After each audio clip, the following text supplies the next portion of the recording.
कृष्णाय वासुदेवाय देवकी नंदनाय च नंदगोपकुमाराय गोविंदाय नमो नमः। आप सभी को जय श्री कृष्ण, जय श्री राधे। भीमसेनी निर्जला एकादशी की अनंत कोटि शुभकामना, बहुत बहुत बधाई।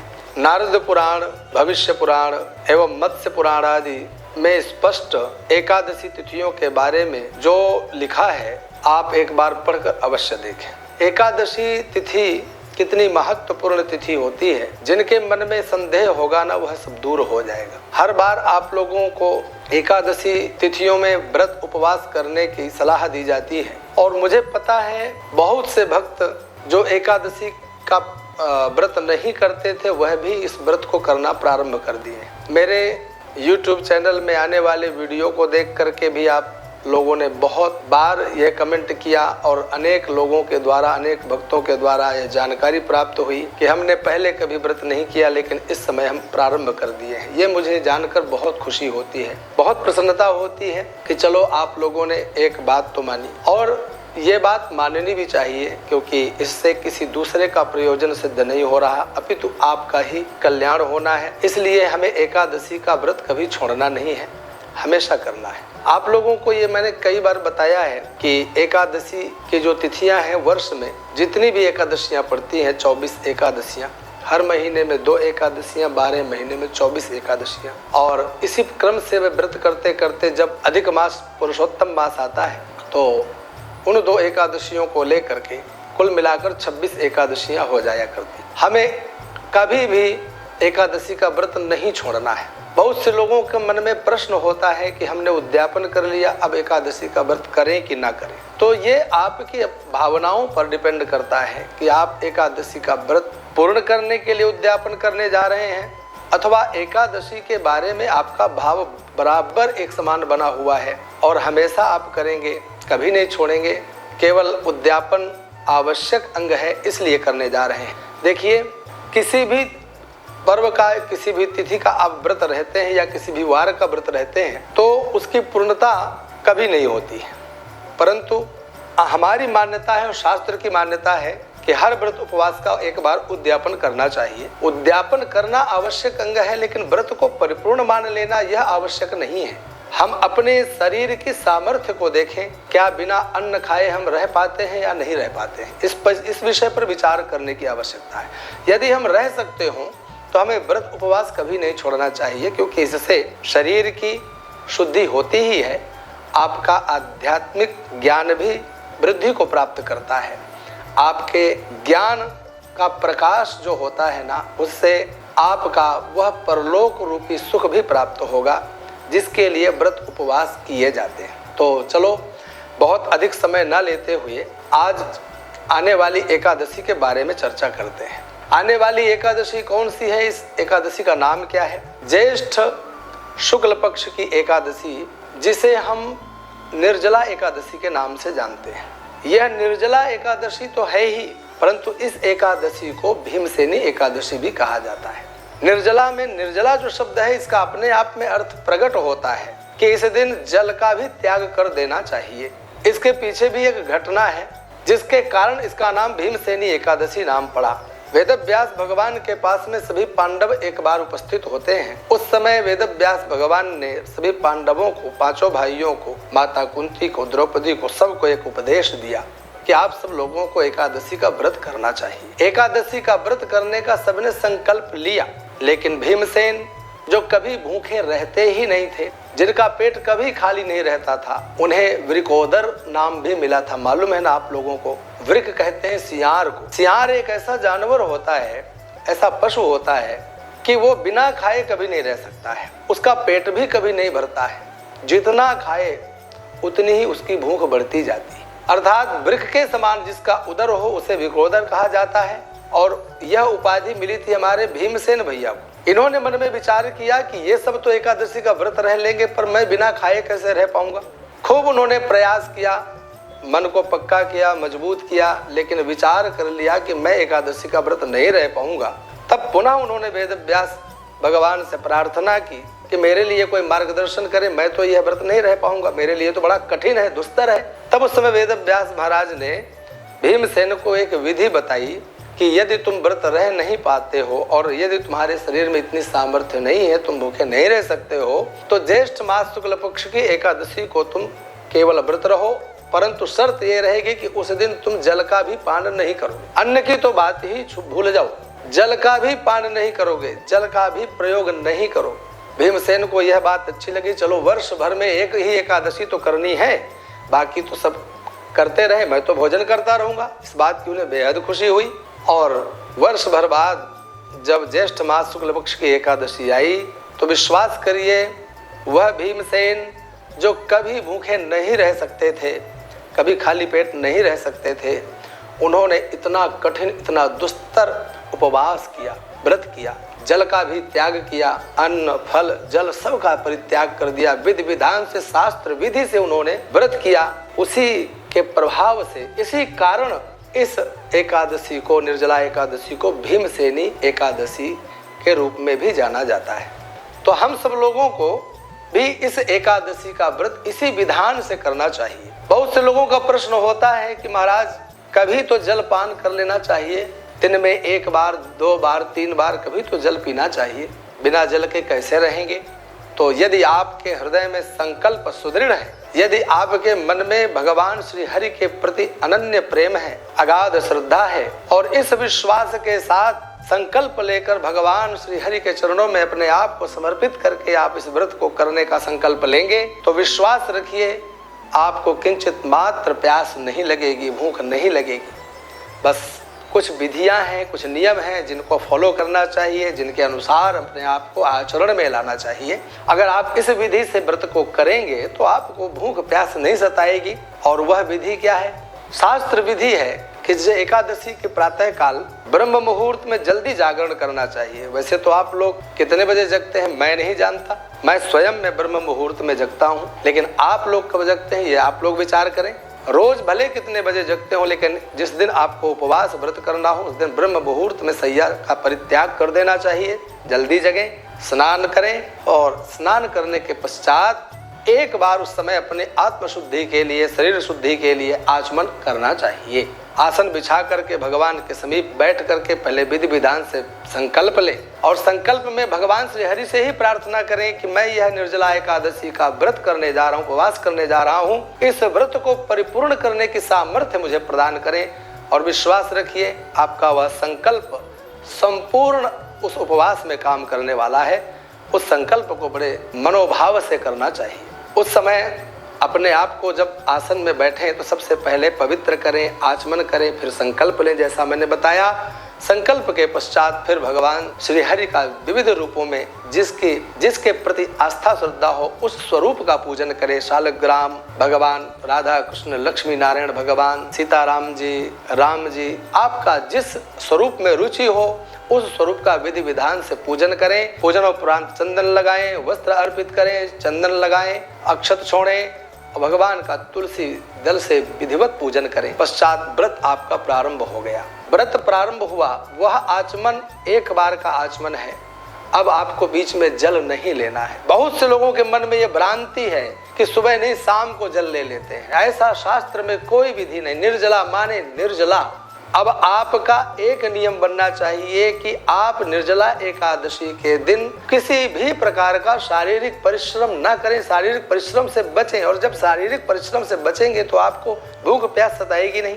शरीर से जब परिश्रम किया जाता है, मानसिक परिश्रम किया जाता है, तब हमें भूख प्यास सताती है, शरीर थकता है, फिर प्यास लगती है। तो ऐसा कोई कार्य ना करें जिससे आपको भूख सतावे या प्यास सतावे। शांत होकर के बैठ करके और हाथ में माला ले लें और अधिक से अधिक द्वादशाक्षर मंत्र का जप करें। ओम नमो भगवते वासुदेवाय। इससे सुंदर और कौन सा मंत्र हो सकता है? भगवान श्रीहरि को प्रसन्न करने वाला यह 12 अक्षर का नाम अपने आप में कल्याण करने वाला है, हमारी सभी मनोकामनाओं को पूर्ण करने वाला है। हमारे हृदय में जिस भाव को लेकर के हम निर्जला एकादशी का व्रत किए हैं, चाहे वह विवाह करने के लिए हो, विवाह पश्चात संतान प्राप्ति के लिए हो, व्यापार वृद्धि के लिए हो, चाहे संसार की किसी भी कामना के लिए आपने वह व्रत किया है, विश्वास रखिए आपका वह व्रत ही संपूर्ण कार्यों को पूर्ण कराएगा। इतनी आस्था, ऐसी भावना के साथ में आप व्रत को प्रारंभ करें और भगवान के द्वादशाक्षर मंत्र का जप करें। हाँ, यदि आपके पास गुरु मंत्र प्राप्त है, आपका गुरु मंत्र के प्रति दिव्य और दृढ़ आस्था है, तो आप उस मंत्र का भी जप कर सकते हैं। उस दिन नाखून काटना, बाल कटवाना, तेल लगाना, उबटन लगाना, साबुन लगाना, ये सब वर्जित होता है। यहाँ तक कि घर में झाड़ू भी लगाने से बचना चाहिए। उस झाड़ू के नीचे भी कोई कीट पतंगा ना आ जाए, चींटी ना आ जाए, उसकी भी हत्या ना हो जाए। उस दिन हमें इन सब कार्यों से बचना चाहिए। कोशिश करें कि हम उस दिन भूमि पर शयन करें, चटाई डालें, भूमि पर शयन करें। रोज इस्तेमाल होने वाले गद्दे का परित्याग कर दें, चद्दर का परित्याग कर दें, शुद्ध वस्त्र धारण करें, शुद्ध आसन हो और शुद्ध शैया हो जिसमें हम विश्राम करें। कम बोलें अथवा मौन रहें। किसी की ईर्ष्या, द्वेष, मद मत्सर इत्यादि की कोई चर्चा नहीं होनी चाहिए। एकदम मौन रहें या कम बोलें, ये प्रयास आप लोगों का होना चाहिए। एकादशी के दिन आप कुछ कर सकते हैं तो उस दिन खूब दान करें। छाता का दान करें, पादुका, जलपात्र, घड़ा, फल, नारियल, खूब जलपात्र दान करें। कौन रोकता है आप लोगों को? खूब इस समय चिलचिलाती धूप से बचने के लिए लोगों को छाता का दान करें। इस चिलचिलाती धूप में भूमि गर्म हो जाती है, उससे सुरक्षा करने के लिए व्यक्ति की चरण पादुकाओं का दान करें। चप्पल, जूते, जो भी संभव हो वह दान करें। इसमें इस समय जो ऋतुफल आते हैं वह ऐसे फल होते हैं जिनमें अधिक मात्रा में जल होता है, जल की पूर्ति होती है। ऐसे तरबूज, खरबूज इत्यादि का दान करें। नारियल, पानी वाले नारियल का दान करें। इस समय व्यक्ति को धूप से बचने के लिए वस्त्रों का दान करें। खूब दान करते हुए इस निर्जला एकादशी के व्रत को प्रारंभ करें। और यह भी आपको बता दें, बहुत से लोगों के मन में एक भावना, एक प्रश्न होता है कि हम इस एकादशी पर उद्यापन कर सकते हैं कि नहीं। तो यह भी मैं आप लोगों को बता दूं कि उद्यापन के लिए सर्वोत्तम समय कौन सा होता है और कब उद्यापन करना चाहिए, कब नहीं करना चाहिए। नहीं करना चाहिए में तो इतना मान लीजिए कि जो चातुर्मास्य होता है ना, संत महात्मा वैष्णव लोग जब चातुर्मास्य व्रत करते हैं, चातुर्मास्य का समय जब उनका प्रारंभ होता है, वह चातुर्मास कब, आषाढ़ शुक्ल एकादशी से कार्तिक कृष्ण एकादशी तक का जो समय होता है वह चातुर्मास्य व्रत का समय होता है। उस समय एकादशी का उद्यापन वर्जित है, क्योंकि उस समय भगवान शैया पर विराजमान होकर सो रहे होते हैं। उसे हम विष्णु शयनी एकादशी मानते हैं ना, जिस समय भगवान विश्राम की ओर जाते हैं। और जब भगवान उठते हैं तो उसे देव प्रबोधिनी एकादशी कहते हैं। उस देव प्रबोधिनी एकादशी तक हमें एकादशी का उद्यापन नहीं करना चाहिए। बाकी आप कर सकते हो। कहीं कहीं यह भी लिखा है कि जब सूर्य उत्तरायण में रहे तब हमें एकादशी का उद्यापन करना चाहिए। जब सूर्य दक्षिणायन की ओर चले जाएं तब हमें एकादशी का उद्यापन नहीं करना चाहिए, क्योंकि 6 महीना सूर्य उत्तरायण, 6 महीना सूर्य दक्षिणायन रहते हैं। जो सूर्य दक्षिणायन का जो समय होता है उस समय सभी देवता जगते रहते हैं, स्वर्ग के द्वार खुले रहते हैं। कोई भी पुण्यात्मा व्यक्ति की उस समय मृत्यु होती है, सीधे कोई दरवाजे नहीं, बिना दरवाजे के स्वर्ग की ओर जाता है। और जब सूर्य दक्षिणायन की ओर होते हैं तो उस समय स्वर्ग में रात्रि होती है, देवता शयन करते हैं। उस समय स्वर्ग के दरवाजे पर कौन है कि नहीं है, इस पे संशय होता है। इसलिए स्वर्ग की कामना हो या अनेक लोगों की कामना हो या मनोकामनाओं को पूर्ण करने की कामना हो, इस परिस्थिति में हम सूर्य के दक्षिणायन रहते ही एकादशी का उद्यापन करें तो और अच्छा रहेगा। अब इसमें एक बात और आपको मैं बता दूं कि उत्तरायण कब रहते हैं, दक्षिणायन कब रहते हैं। तो माघ महीने से लेकर ज्येष्ठ के महीने तक सूर्य उत्तरायण की ओर रहते हैं और ज्येष्ठ से लेकर के माघ तक सूर्य दक्षिणायन रहते हैं। तो इसके अनुसार आप लोग अपना उद्यापन का निर्णय कर सकते हैं। मतलब कि इस समय ज्येष्ठ में कब से सूर्य दक्षिणायन की ओर जा रहे हैं तो 21 जून ज्येष्ठ पूर्णिमा शुक्रवार से सूर्य दक्षिणायन की ओर जाएंगे।